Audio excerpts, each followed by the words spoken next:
Do you think one industry is particularly more difficult than the other between music and acting? Only if you don't know how to not step on nobody's toes. Because if you just trying to be the star all the time, bro, we can go over here and it's a star over there, it's a star over. Everybody want to be. It's a lot of people that can sing and shit, you know. It's a lot of people more talented than my black ass, you know. But at the end of the day, it's just you have to know that the blessing comes from when you're chosen. You have to be chosen, and it has to be in you, not just on you. Mm-hmm. Word. It gotta be in you, Word. Not just on you, you know. And that normally the people that shy away from it are the people that it's for. But it just has to come at the right time. That's interesting you say that because I feel like music is definitely somewhere it got to be in you.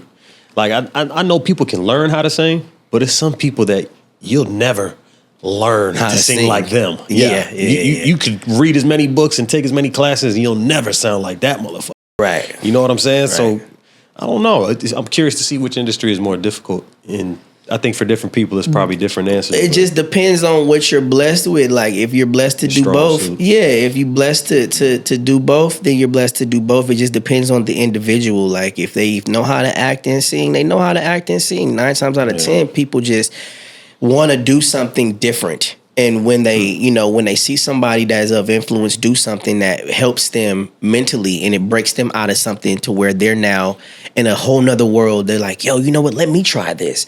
That's what it's really for. It's to get people out of their comfort zone and to get them to step into doing something different. Right. Now, you may not be the best singer, you may not be the best actor, but you gotta crawl before you walk. And that's where the beauty comes in, and that's when we start seeing the Whitney Houstons, the next Whitneys, and the next Selenas and things of that nature, because you have to water and nurture that seed and allow these seeds to grow. Yeah. That makes sense. Another industry, because there's obviously 3 industries because of this, the interviewing. Obviously, there's a lot of podcasts out there, and you have the gift of going on to all these platforms and having these conversations with these people, which has to be another one that's a little bit tough to deal with. We saw the No Jumper interview with Adam 22. It didn't seem as though anything was even going on. It seemed like a very cool, fun interview. And then there was that situation with 4 Extra. Yeah, it was definitely, some people are not seasoned to be on set. And when you're dealing with I won't say that word, but when you're dealing with a professional like me that understands how to hit a beat, you're going to lose every time. That's just what happened. You literally he ate himself up, and then when I said one thing, he didn't know if he wanted to laugh at it or if he wanted to act on it. And by then, it's already too late. And you're on probation. I know you're not going to hit me. Oh yeah, I win. So chestnut checkers. Yeah, okay. It's chestnut checkers. So you got to know how to hit the beat. You got to know how to hit that mark. And once you hit the mark, you have to already have done your homework. It's when you come in prepared, and that's what I did. I came in on my A game, and everyone can see that, he wasn't that seasoned, but he was definitely on, the podcast to bring, his element and his fan base, to No Jumper. You know what I mean? So we're not trying to down anybody or put, he wasn't seasoned. Do you think now that, because he just had a very bad accident, freak accident, with blowing off a couple of his fingers or things, do you think that will kind of humble him and calm him down a little bit to help appreciate life a little bit more? The thing about situations, man, you live through situations, and only time will be able to reveal that. You know what I'm saying? Nobody actually can be humbled unless they humble themselves. Not even a freak accident can humble somebody. It's a mental thing. Like you've been saying, mental health, Hand blew up. Calm down. Slow down. Yeah. Some people just want to keep going like it didn't happen. Things actually happen in this world, and when they do happen, you have to acknowledge them. we're all gonna have to acknowledge him, and he has to acknowledge the fact that that happened to him, and I wish him well. I hope he pulls through with his career, his music. You know what I'm saying, and off the back. When you look at the platform and how those things occurred, do you blame the platform and Adam 22 for allowing it to happen? Or do you look at 4Extra and say, you know what, you're the one that was supposed to No, I definitely, like I said, it's chestnut checkers. They're looking to make as much money off of the watch time as possible. So if you think about what I said, get the cameras, get the pictures, I'm on their level. I'm already knowing what you want, and then so it makes it even harder to even put your hands on me because now you didn't already said what I'm thinking. So now I can't even hit you. Now if I wanted to go to jail, I can't even hit you because you just told me. I'm like, hit me, smack me, push me, do it. Now I'm setting you up, and it's not even it's going with the flow. Now I'm gonna say that some people, they love to play off of that kind of shit. He's one of those people that will play off that shit if you let him. If you let Adam take that shit there, he will bop your ass. He will milk some shit to the every bit of it, and that's their job. I understand that, but me as a professional to know that this is a podcast and not a real studio, I'm gonna hit my mark, say my lines, and get the fuck out of there because it's really improv at the end of the day. Yeah. You know what I'm saying? Like, I'm not there for no beef, no smoke. I'm there to entertain the people, let them know what's going on, and that's that. If anybody, takes it to the next level, it was a setup. Okay, I got you. That was the true intention. Yeah, that was the true intention of. Yeah. But the comedy is what stops everything because the shit makes sense. You know what I mean? It's like, what the? He just called this Kiki Pump. Like, what the? It's too much going on. Like, at that point, now the world's laughing and you look like the joke. Yeah. It's that old Jamie Foxx shit that I learned. Jamie Foxx show, Family Matters, sister, major pain, and two of a kind, and the Damon show, 413 Hope Street, and classic. The Waltons, and classic. Waiting to exhale, and it's shit like what I mean. Oh God, dang it! But it's definitely just being seasoned and knowing when you have to hit these beats, man, and when you can't let somebody take and milk you. That's it. I've seen it.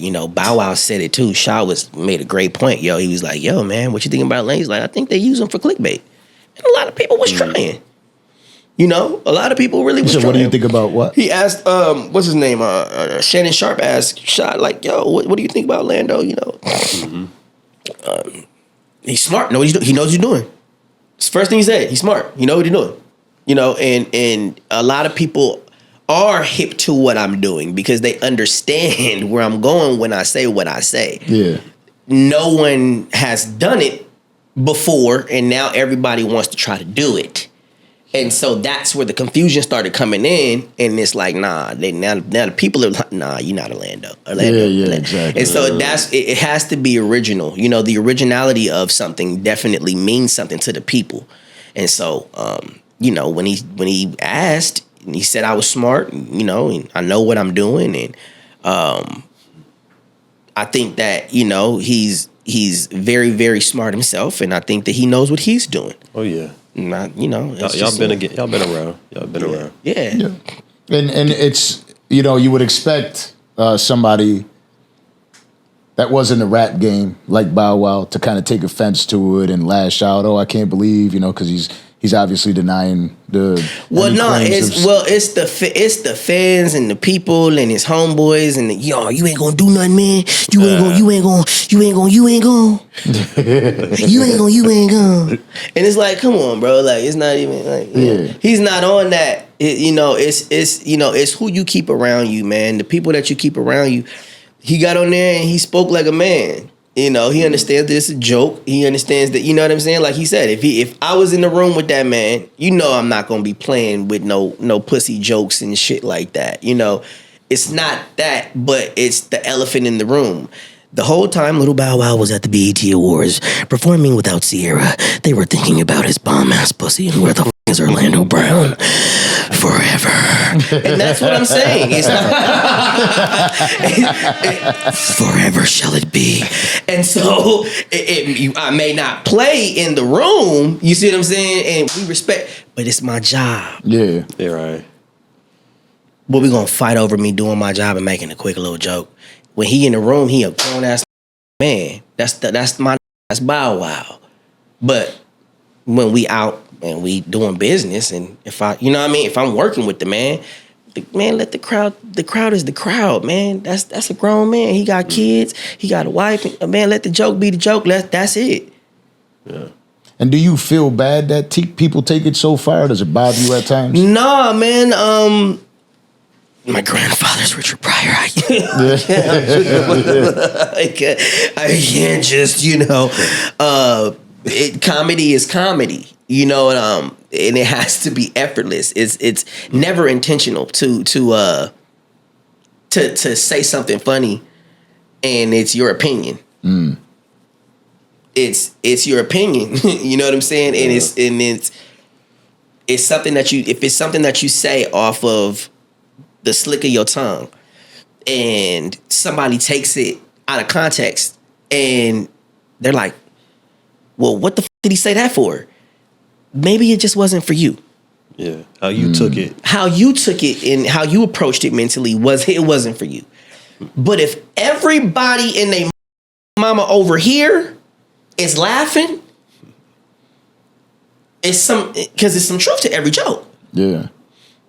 That means that effortlessly I made all these people laugh just like a innocent child saying, "Ooh, your breath stink," and the auntie, "Ooh, your mommy, her breath stink." But shut up, it's innocent, and that's what the funny is. Orlando hasn't been around and shit, so therefore when I do say something, it's like, oh, there he is. All right, cool. Mm-hmm. But they wasn't saying shit for a while. When you make the right decision to say the right shit, they'll say your name. Mm. How long did it take for anybody to say shit about Orlando Brown? Yeah. How long have I been going viral? Right. A long time. That's what I'm saying, bro. So it's not, we're just gonna. No, this was a strategic. We're not gonna say his fucking name. Raven just said my name. Where have you been? What party were you at? The Diddy party? We've been waiting on this shit since 3 years ago. Right. Now you and your wife want to start saying some shit for views? That's what Bow Wow was talking about, clickbait. Yeah. You want to keep saying my name, but you're not calling me to the mic, though. The fans see this shit. You want to keep saying my name, but you don't want me to come to the podcast to see you in your You don't want to play with me like that. So stay in your lane. The internet is mine. Stay in your lane. I like that talk. What are you talking about? Stop playing. We've been waiting on you for a long time. Now we're not waiting on your ass anymore. Boy. You know what I'm saying? Yeah. Like, you got to step up when it's time to step up.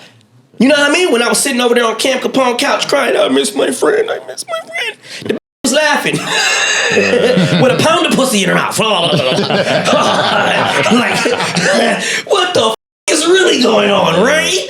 God damn. It was a little convenient recently. Yeah, it's like, come on, man, it's too convenient. Like, what's the rollout? Hold on. When it's convenient for you to say my mother's name, cool. It's like, all right, cool, man, whatever, man. Well, how about you just call me to the podcast and we can talk about this shit together as adults?